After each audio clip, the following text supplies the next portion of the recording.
Hai, hello, salam sejahtera Malaysia. Selamat datang ke channel Fels Lifestyle. Terima kasih tuan-tuan dan puan kerana terus setia dan bersama di dalam channel ini. Ada satu kejutan untuk Tun Mahathir. Kejutan untuk penyokong-penyokong Tun Mahathir. Akhirnya Anwar Ibrahim mengesahkan satu perkara yang pasti membuat penyokong Mahathir dan mungkin Mahathir sendiri meroyan. Ramai yang tertanya-tanya di saat usia Mahathir mencecah 100 tahun pada tahun ini. Ramai yang tertanya-tanya adakah Mahathir akan terus berundur dalam politik. Walaupun ada gesaan terhadap beliau untuk jangan lagi aktif dalam politik. Lebih baik rehat saja. Rehatlah Tun Mahathir di rumah. Tapi kita dapat lihat beberapa kali Tun Mahathir membuat kenyataan di media dan kita dapat lihat beliau tidak terlalu aktif tapi masih lagi ada di dalam kancah politik Malaysia. Pada akhirnya Anwar Ibrahim dalam satu kenyataan, pemimpin mana nak jumpa Mahathir soal Anwar.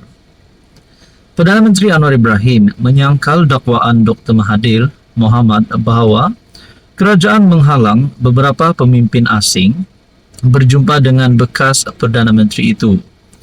Anwar berkata, tiada mana-mana pemimpin luar negara yang ingin bertemu dengan Mahathir. Jangan dilayan sangat, sebab pertamanya, pemimpin luar mana nak jumpa dia.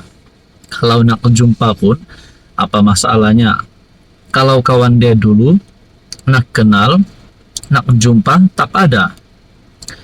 Yang baru-baru ini, pemimpin Thailand, Jepun, Indonesia, Turki, tak ada yang minta nak jumpa.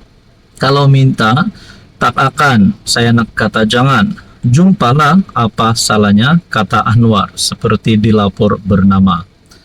Anwar berkata demikian dalam sidang media selepas mengakhiri lawatan rasmi ke Bahrain atas jemputan Putera Mahkota dan Perdana Menteri Bahrain Salman Hamad Al Khalifa.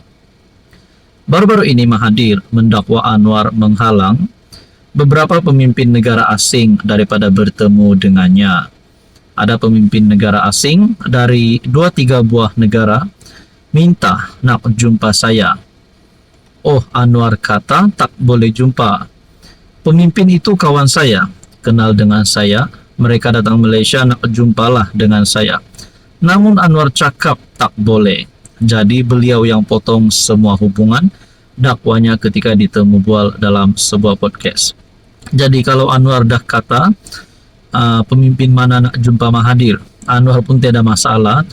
Pemimpin mana dari luar negara nak jumpa Mahathir, kenapa Mahathir pula kata Anwar yang melarang, memotong hubungan dan sebagainya.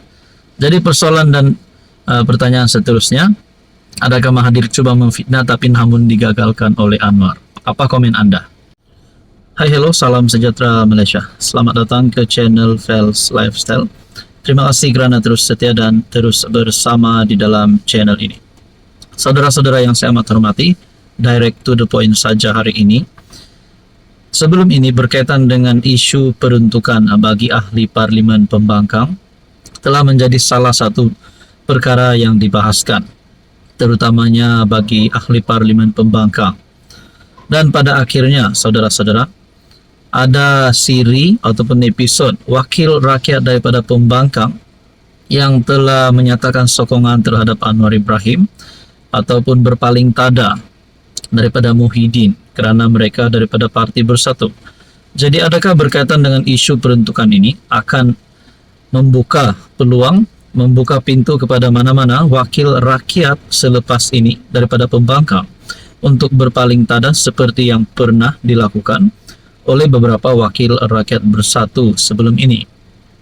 Jadi berkaitan dengan isu ini, peruntukan Pembangkang, ini keputusan Johari yang pasti menggemparkan seluruh kepimpinan Pembangkang. Rundinglah dengan Perdana Menteri, kata Johari. Yang di-Pertua Dewan Rakyat, Johari Abdul menasihatkan Pembangkang supaya berunding dengan kerajaan persekutuan bagi mendapatkan peruntukan kewangan untuk ahli parlimennya.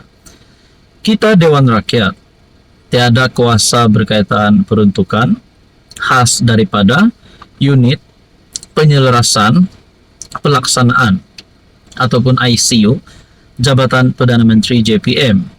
Itu bukan kuasa kita. Itu hak Perdana Menteri Anwar Ibrahim. Seperti PM dahulu di zaman Ismail Sabri. Selepas lakukan beberapa rundingan, pihak pembangkang juga dapat peruntukan. Maka buatlah rundingan dengan PM dan beritahu apa yang Anda mahu, katanya seperti dipetik BH Online. Menurut Johari, masalah terjadi karena wakil rakyat pembangkang enggan datang berjumpa dengan Perdana Menteri untuk membincangkan peruntukan yang diperlukan. Itu yang PM kata datang berjumpanya. Dan runding apa perkara yang Anda mahu. Anda hendak apa sebenarnya, tetapi tidak datang berjumpa PM katanya. Johari dilaporkan mengulas dakwaan Ketua Pembangkang Hamzah Zainuddin. Sebelum ini katanya ditanya mengenai perkembangan rundingan dana pembangunan kawasan untuk ahli Parlimen Pembangkang. Hamzah berkata, pengumuman Menteri di Jabatan Perdana Menteri Wilayah Persekutuan Dr. Zaliha Mustafa baru-baru ini hanya melibatkan ahli Parlimen Kerajaan yang menerima peruntukan khas Perdana Menteri sebanyak RM1.7 juta untuk kawasan Parlimen di Semenanjung, manakala 2.2 ringgit Malaysia juta bagi Sabah dan Sarawak. Jadi saudara-saudara, Anda rasa apa langkah yang perlu dilakukan pembangkang? Apa komen Anda? Hai, hello, salam sejahtera Malaysia. Selamat datang ke channel Fels Lifestyle. Tuan-tuan dan puan yang saya amat hormati, terima kasih kerana terus setia dan terus bersama di dalam channel ini. Berkaitan dengan pilihan raya umum mengejut yang telah menjadi satu isu, telah menjadi buah mulut ramai orang. Ada yang kata kepimpinan pembangkang bersedia PRU mengejut pada penghujung tahun ini. Jadi, saudara-saudara, satu tulisan yang berkata PRU mengejut boleh untungkan Madani. Kalau perkara ini benar, baik Anwar Ibrahim, bubar saja Parlimen pada waktu terdekat ini. Mungkin pada bulan 3, bulan 4, bulan 5, ataupun mungkin sebelum ujung tahun. Kalau ini akan menguntungkan kerajaan Madani. Boleh dikata semua pihak yang pro kerajaan Madani menolak keperluan untuk diadakan PRU mengejut. Lantaran itu pelbagai tanggapan dilemparkan terhadap Azmin Ali yang membangkitkan perkara tersebut. Antaranya, ia dikatakan untuk menutup kedudukan bersatu yang sedang bermasalah. Strategi untuk parti itu kekal relevan, hanya permainan politik. Blok pembangkang sudah habis modal dan pelbagai lagi. Pendeknya, mereka yang pro kerajaan menolak sama sekali kemungkinan PRU mengejut akan diadakan. Yang lain pula mengatakan tidak mungkin PM mahu membubarkan Parlimen lebih awal, kerana tindakan itu sama seperti memendekkan hayat pemerintahannya. Kata mereka, elok-elok PM dapat berkuasa selama 5 tahun, kenapa mahu dipendekkan dengan mengadakan PRU mengejut?